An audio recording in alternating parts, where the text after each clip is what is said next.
오늘은 저희가 잠언서 23장 22절에서 25절까지 본문으로 내 부모를 즐겁게 하라는 제목의 말씀을 함께 나누도록 하겠습니다. 우리 다 함께 제목을 따라 하시겠습니다. 내 부모를 즐겁게 하라. 아멘. 오늘은 어버이 주일입니다. 우리 성도님들이 다 가슴에 꽃을 하나씩 달고 계세요. 그래서 이제 옆에서 보시는 분들은 잘 모르시겠지만 앞에서 보니까 다 꽃을 달고 있으시니까 좀 귀빈들이 다 계신 것 같아요.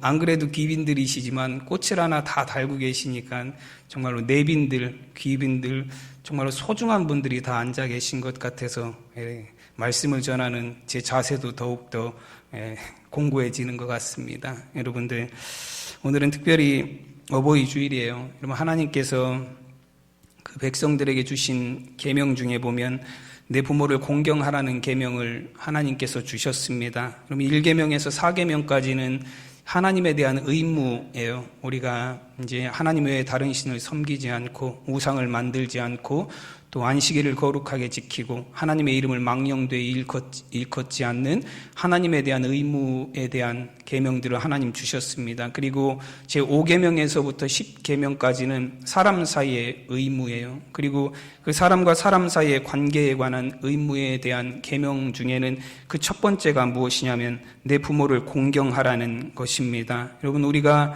이것이 무엇을 의미하냐면 우리가 세상을 살아가면서 이제 많은 사람들을 만나고 관계를 맺어가고 또 사람들 속에서 살아갑니다. 그리고 그런 모든 사람들 속에서 살아가는 관계의 가장 중요한 첫걸음이 무엇이냐면 부모님과의 관계가 우리의 모든 인간관계의 첫걸음이라는 거예요. 그래서 여러분, 아테네 철학자인 소크라테스도 그가 한 말 중에 보면 이런 말을 했습니다.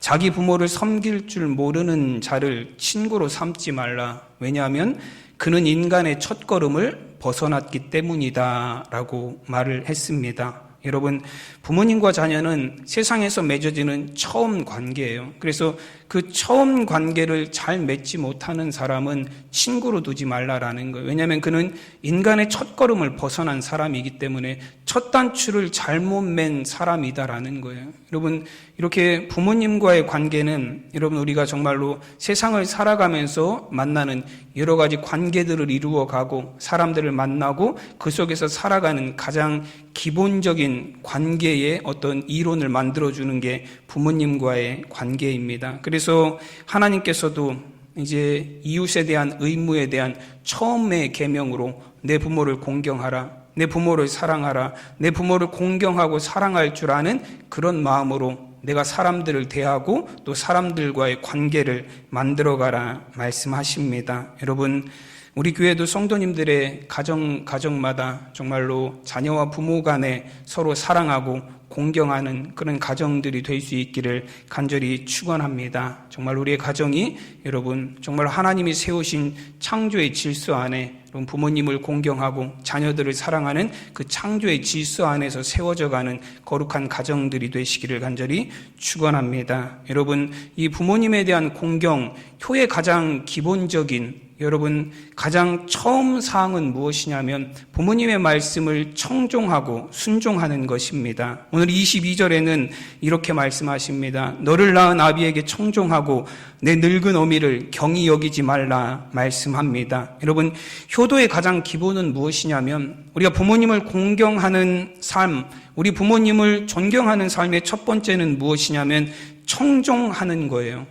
여러분, 부모님에게 많은 걸 갖다 주는 것이 아닙니다. 우리 부모님에게 많은 재물을 갖다 주고 선물을 많이 갖다 주고 좋은 것을 드리고 좋은 옷을 드리는 게 아니라 여러분, 우리 부모님을 공경하는 효도의 가장 처음은 무엇이냐면 부모님의 말씀을 순종하고 귀 기울여 듣는 것입니다. 여러분, 하나님께서도 이스라엘 백성들과 하나님께서 언약을 맺으시면서 이제 하나님이 이스라엘의 하나님이 되고 이스라엘은 하나님의 백성이 되고 하나님의 자녀가 되는 그런 언약 관계를 맺으실 때 하나님께서 이스라엘 백성들에게 가장 처음으로 요구한 것이 무엇이냐면 청종이에요. 너희가 내 말을 듣고 순종하면 이라는 말씀을 이스라엘에게 가장 먼저 하셨습니다. 여러분, 미가서에서도 보면 미가 선지자는 하나님께서 기뻐하시고 하나님께서 원하시는 것이 무엇인지를 분명하게 말씀하고 있습니다. 미가서 6장 8절 말씀에 보면 사람아, 주께서 선한 것이 무엇임을 내게 보이셨나니 여호와께서 내게 구하시는 것은 오직 정의를 행하며 인자를 사랑하며 겸손하게 내 하나님과 함께 행하는 것이 아니냐 말씀합니다. 여러분, 겸손하게 하나님과 함께 행하는 것, 그것이 하나님이 원하시는 것, 정의를 행하고 공의를 행하고 인자를 사랑하고 그것이 겸손하게 하나님과 함께 행하는 삶을 통해서 나타나게 된다라는 거예요. 여러분, 이 하나님과 함께 행한다라는 것, 겸손하게 하나님과 함께 행한다라는 말씀 자체의 의미가 보면 하나님의 말씀을 겸손하게 받아서 순종한다라는 의미를 갖고 있습니다. 그래서 메시지 성경에서는 이 구절을 이렇게 해석을 했어요.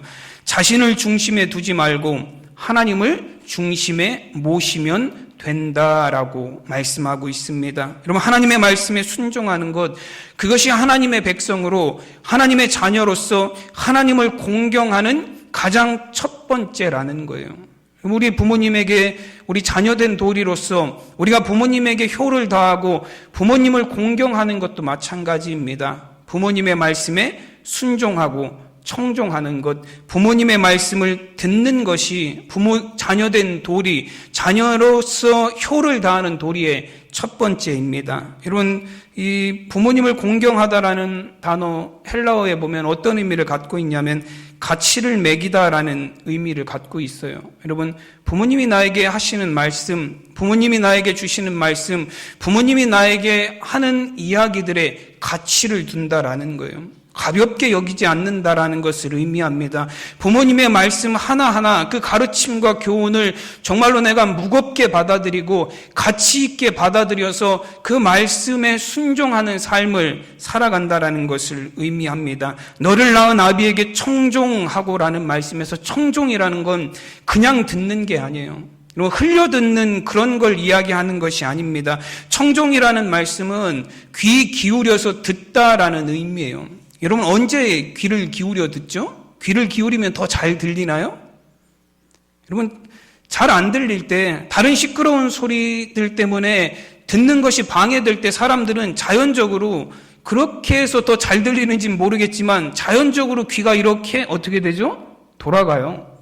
내가 듣고 싶은 것, 내가 정말로 들어야 되는 그 소리 쪽으로 귀를 자연적으로 이렇게 기울이게 됩니다.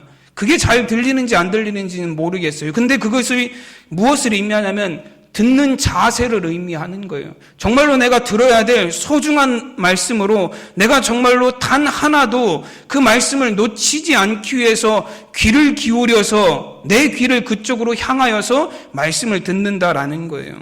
여러분, 이것이 너를 낳은 아비를 청종하고라는 말씀의 의미입니다. 여러분, 우리 부모님이 우리에게 주시는 말씀을 여러분 청종하고 귀를 기울일 수 있는 저와 여러분이 되시기를 바랍니다. 여러분, 우리가 누군가를 공경하고 존경하는 표현 중에 가장 확실한 것은 무엇이냐면 그 사람의 말을 가볍게 여기지 않는 거예요. 여러분, 누가 입으로는 계속해서 나는 당신을 존경합니다라고 말하지만 내가 하는 말을 하나도 순종하지 않는 사람, 여러분, 그런 사람이 과연 나를 정말로 존경하고 공경하는 사람이라 할 수 있습니까? 아니에요. 그 사람의 말에 무게를 두지 않는 사람은 그를 공경하지 않는 사람이에요. 여러분, 마태복음에도 보면 예수님께서 백부장의 믿음을 칭찬하시는 장면의 말씀이 나와요.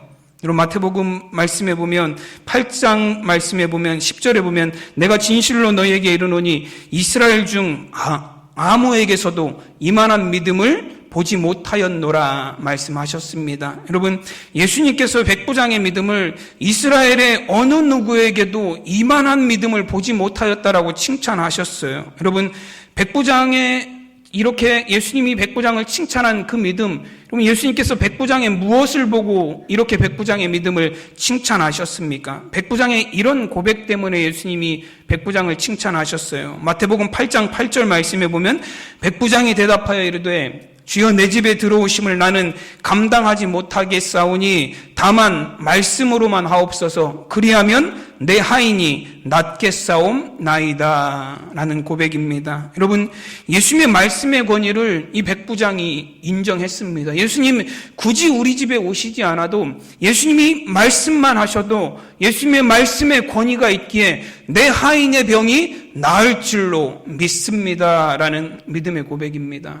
여러분, 이 백부장은 주님을 향한 경애와 공경을 온전하게 보여주었습니다. 주님의 말씀 한마디만으로도 내 하인이 낫겠다라는 주님의 말씀의 권위를 그곳 가운데서 분명하게 나타내었다라는 것입니다. 여러분, 예수님은 이런 백부장의 믿음을 인정하셨어요. 그리고 칭찬하셨습니다. 여러분, 이것이 우리가 가져야 될 하나님의 말씀에 대한 경외함이에요.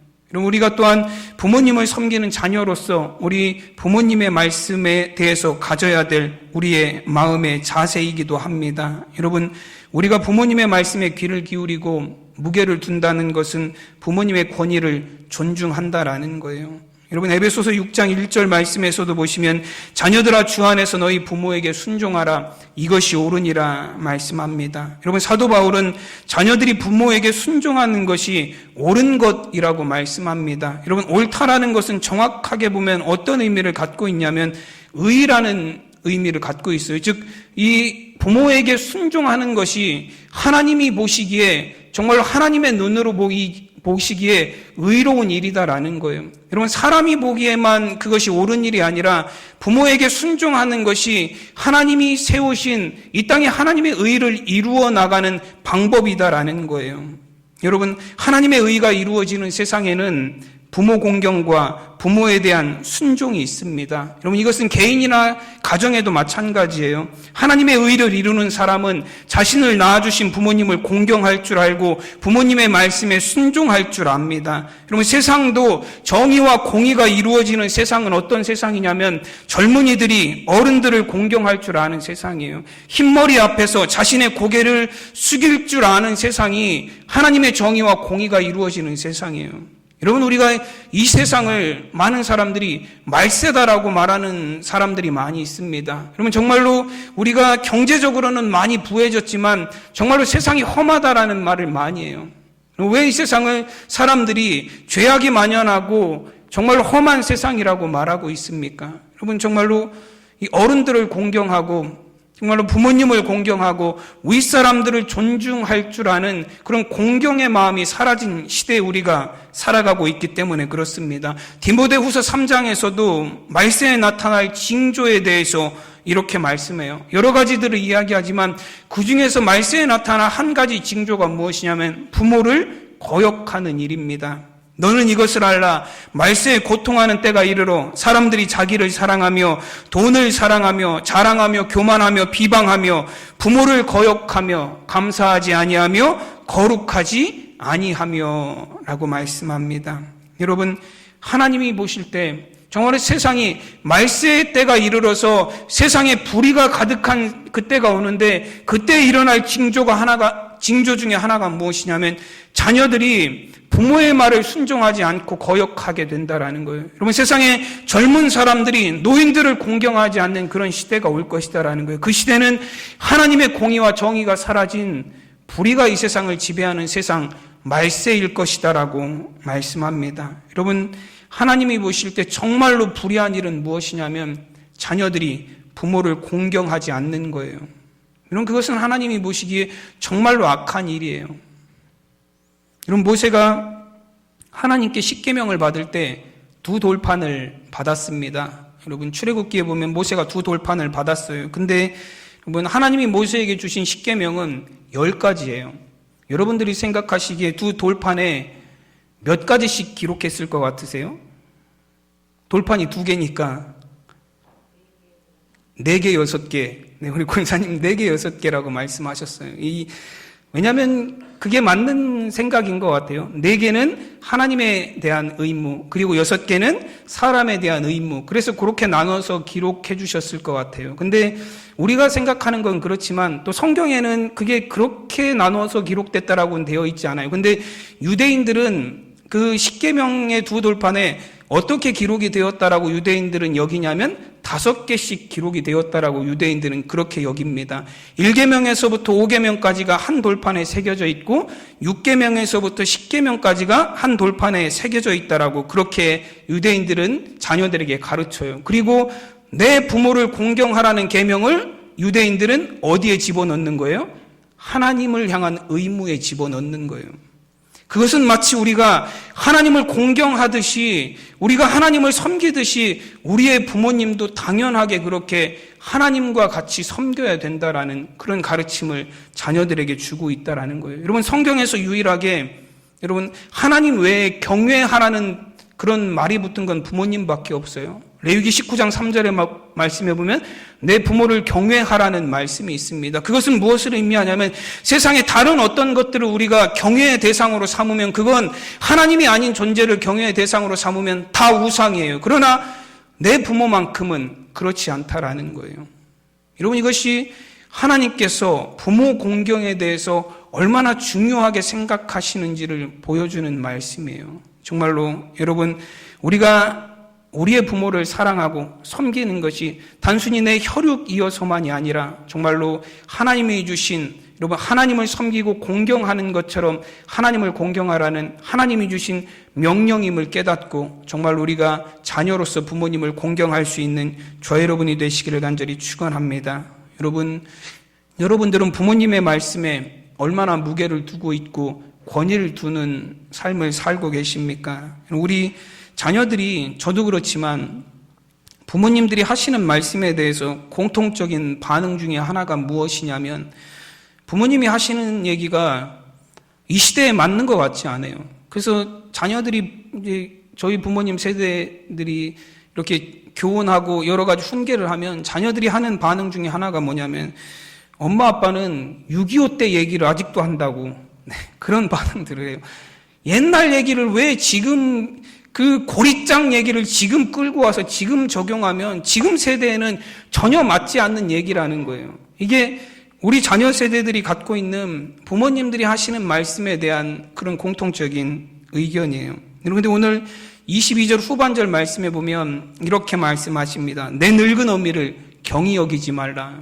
이 말씀은 정확하게는 어떤 의미냐면 너를 낳은 어머니가 늙었다고 해서 그를 업신여기지 말라라는 말씀이에요. 여러분, 우리는 부모님이 9세대의 사람이라고 생각하고 젊었을 때가 아니라 이제는 다 늙어서 이제는 세대의 흐름을 따라오지 못하는 이 세대의 유형에 뒤처진 사람들이라고 생각하는 자녀들이 많이 있다라는 거예요. 여러분, 자녀들이 부모님을 잘 섬기지 못해서 공경하지 않는 것이 아닙니다. 대부분의 자녀들은 잘 섬기려고 노력합니다. 좋은 음식도 사드리려고 하고 좋은 옷도 사드리려고 하고 좋은 것들로 부모님을 편안하게 해드리려고 그래요. 부모님 집에 보일러도 놔드리려고 그러고 냉장고도 사드리려고 그러고 정말로 부모님에게 좋은 걸 해주기를 원합니다. 한 번도 자녀들이 부모님을 업신여긴 것 같지 않아요. 그런데 오늘 말씀을 보면 부모님을 업신여긴다라는 건 그렇게 좋은 것으로 섬기는 것에서 끝이 나는 게 아니다라는 거예요. 부모님이 늙었기 때문에 부모님의 판단은 옳지 않다, 부모님은 세대의 흐름에 맞지 않다라고 업신여기는 것, 여러분, 그것도 부모님을 공경하지 않는 것이다라고 말씀합니다. 여러분, 아프리카의 속담 중에는 노인 하나가 사라지는 것은 도서관 하나가 불타 없어지는 것과 같다라는 속담이 있습니다. 우리 부모님들이 빠르게 변하는 세상의 유행에 민감하지 못할 수는 있습니다. 저희 아버지도 계속 전화를 하세요. 뭐 때문에 전화를 하시냐면 스마트폰을 쓰시는데 스마트폰을 쓰시다가 뭔가를 만지면 뭔가가 사라져요. 평소에 하던 게 아무것도 안 했는데 사라졌다는 거예요. 어떻게 아무것도 안 했는데 사라집니까? 이제 지웠으니까 사라지는 거예요. 근데 지웠는지 안 지웠는지 그냥 쓰시기는 하지만 그걸 제대로 모르시는 거예요. 그래서 야, 내가 이걸 계속 봤었는데 이게 없어졌다 해가면서 전화를 하실 때가 많이 있어요.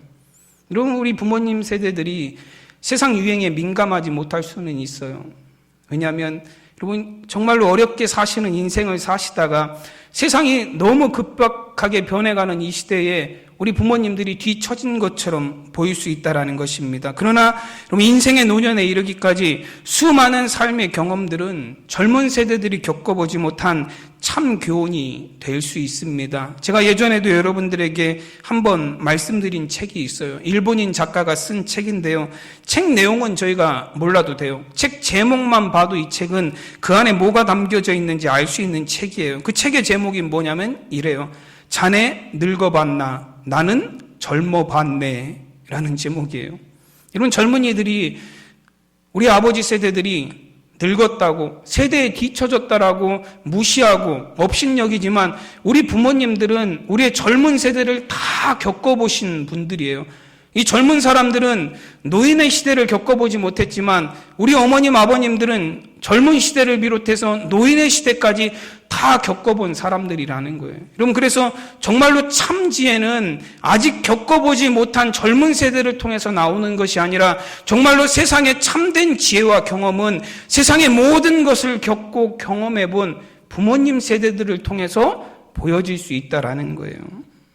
여러분, 우리 부모님들의 삶에는 그 삶의 길이만큼의 연륜과 지혜가 담겨져 있습니다. 여러분, 젊은 삶을 살아봤던 부모님들은 노년이 되어서 후세대 젊은이들을 교훈하는 것 지극히 당연한 일입니다. 왜냐하면 내가 겪었던 것들을 우리의 자녀들은 아직 겪지 못했기 때문에 그 겪지 못한 것들에 대해서 미숙함을 갖고 있기 때문에 그렇습니다. 여러분, 우리가 부모님의 말씀을 100% 다 순종하지 못할 수는 있습니다. 그러나 최소한 우리 부모님의 말씀을 유행에 뒤처진 구시대적 생각이라고 무시하거나 업신여기지 않을 수 있기를 바랍니다. 여러분, 그 말씀을 정말로 무겁게 받아들여서 우리의 삶에 부모님의 말씀을, 그 지혜의 말씀을 따라 여러분 그 훈계와 교훈을 받아들여 살아갈 수 있는 저와 여러분이 되시기를 간절히 축원합니다. 여러분, 두 번째로 부모를 공경하고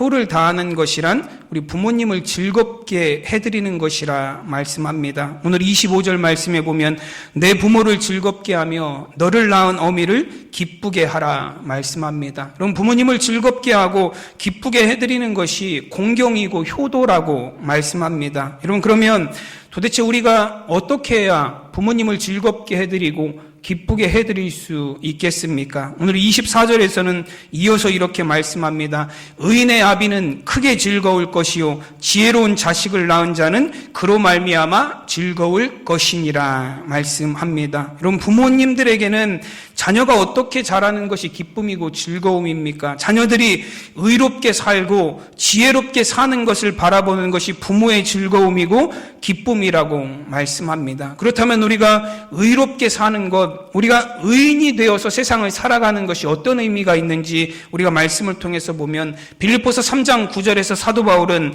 의에 대해서 이렇게 말씀합니다. 내가 가진 의는 율법에서 난 것이 아니요 오직 그리스도를 믿는 믿음으로 말미암은 것이니 곧 믿음으로 하나님께로부터 난 의라 말씀하십니다. 로마서 3장 30절에서도 의에 대해서 이렇게 말씀합니다. 할례자도 믿음으로 말미암아 또한 무할례자도 믿음으로 말미암아 의롭다 하실 하나님은 한 분이시니라 말씀합니다. 여러분, 우리의 삶에 의를 이루시는 분은 하나님 한 분이시다라는 거예요. 우리를 의롭게 하시고 우리의 삶 가운데 의인이 되게 하시는 분은 하나님 한 분이시다라는 말씀이에요. 여러분, 성경에서 말하는 의라는 것은 세상에서 말하는 행위를 통해서 얻어지는 의인이 아닙니다. 우리는 가끔 신문이나 TV나 매체를 통해서 의인이라는 사람들을 보게 돼요. 한강에 빠진 사람을 들어가서 그 사람을 건져내온 사람 의인이라고 합니다. 교통사고 현장에서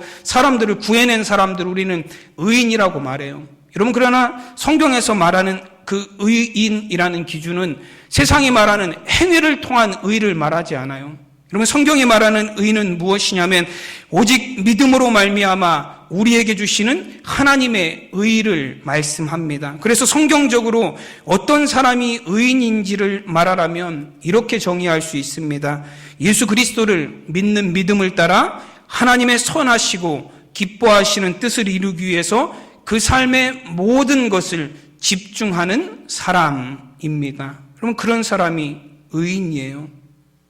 정말로 예수 그리스도를 믿는 믿음으로 말미암아서 하나님의 선하시고 기뻐하시는 뜻을 이루기 위해서 자신의 모든 삶을 집중해서 사는 사람, 그 사람이 성경에서 말하는 하나님이 말씀하시는 의인입니다. 여러분, 어느 책을 읽다가 이런 얘기를 제가 예전에도 한번 해드린 적이 있는 것 같아요. 보았습니다. 어느 어머니가 임종 전에 이제 자녀들을 불러 모았어요. 이제 돌아가실 때가 돼서 자녀들을 불러 모았습니다. 아들 셋이 이제 어머님의 임종을 지키기 위해서 어머님의 부르심에 따라서 아들 셋이 왔어요. 근데 그 자녀들을 보면서 어머니의 임종을 앞두고 흐느끼는 자녀들을 보면서 어머니가 이제 자녀들에게 마지막으로 한마디씩 하셨어요. 아마 이 책의 작가가 영어권 사람이기 때문에 영어로 얘기했을 것 같아요. 큰아들을 보면서 이 어머니가 이렇게 인사를 했습니다. See you again 이라고. 이게 어떤 의미냐면 나중에 다시 보자라는 의미예요. 나중에 다시 보자.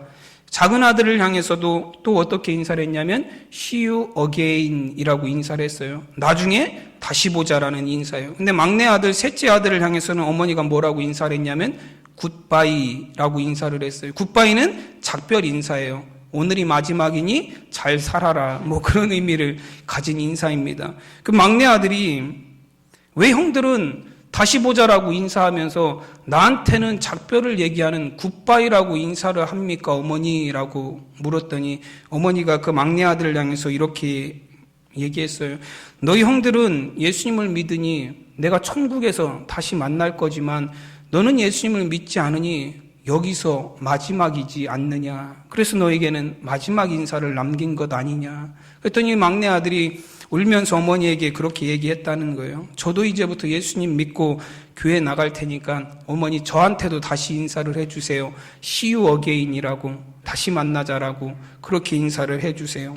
여러분, 부모님들에게는 자녀들이 세상에서 잘 되는 것, 그것이 기쁨이 될 수 있습니다. 여러분, 좋은 것 가져다 주고 자녀들이 성공하고 자녀들이 정말로 세상에서 인정받으며 사는 것, 그것이 부모님들에게 기쁘고 즐거움이 될 수 있어요. 여러분, 그러나 정말로 여러분 예수님을 믿는 부모님들에게 내 자녀들이 줄 수 있는 가장 큰 기쁨과 즐거움은 무엇이냐면 자녀들이 하나님의 구원을 이루는 하나님의 의 안에 살아가는 거예요. 여러분, 세상에서 의인이 아닙니다. 자녀들이 정말로 하나님을 믿는 믿음 안에서 그 믿음으로 말미암아 의롭게 되어서 하나님의 구원받은 자녀가 되는 거예요. 그래서 천국에서 그 자녀를 다시 만날 수 있는 것, 여러분, 그것이 우리 부모님들에게 자녀들이 해줄 수 있는 가장 큰 기쁨이에요. 가장 큰 즐거움입니다. 그것보다 더 큰 즐거움, 부모님에게 드릴 수 있는 더 큰 즐거움이 무엇이 있겠습니까? 여러분, 세상에 있는 모든 재물을 다 갖다 부모님에게 가져다 준다 해도, 세상에 있는 모든 좋은 것들을 다 부모님에게 준다 해도 자녀가 구원받지 못하면 그것이 부모님에게 얼마나 기쁨이 될 수 있겠습니까? 여러분, 자녀의 구원이 정말로 내가 예수님을 잘 믿어서 우리 부모님이 이 세상을 마지막 떠나실 때도 천국에서 다시 만날 것이다라는 그 기쁨을 가지실 수 있도록 여러분, 우리가 신앙생활 잘하는 것이 하나님의 의를 이 땅에 이루며 살아가는 것, 그것이 우리 자녀들이 부모님에게 드릴 수 있는 가장 큰 즐거움입니다. 여러분, 이런 즐거움을 정말 하나님의 의를 이루는 삶을 통해서 부모님에게 이런 즐거움을 줄 수 있는, 기쁨을 줄 수 있는 여러분 자녀들이 되시기를 간절히 축원합니다. 또 지혜로운 자녀라고 말씀하세요. 지혜로운 자를 낳은 어미는 기쁨을 누린다라고 말씀합니다. 지혜로운 자는 어떤 자녀들입니까? 여러분, 잠언서에는 지혜에 관한 말씀이 계속해서 나오고 있어요. 잠언서를 읽다 보면 지혜로운 사람, 미련한 사람, 또 의인과 악인을 계속해서 비교하면서 이런 사람은 의인이고 이런 사람은 악인이고 이런 사람은 지혜로운 사람이고 이런 사람은 미련한 사람이고 계속해서 비교하면서 나옵니다. 근데 이 잠언서에서 지혜자와 미련한 자, 어리석은 자를 구분짓는 가장 큰 구분점은 무엇이냐면 잠언서 1장 7절 말씀에 보면 여호와를 경외하는 것이 지식의 근본이거늘 미련한 자는 지혜와 훈계를 멸시하느니라 말씀합니다. 여러분, 지혜자와 어리석은 자의 구분은 무엇이냐면 하나님을 경외하는가 그렇지 않는가예요.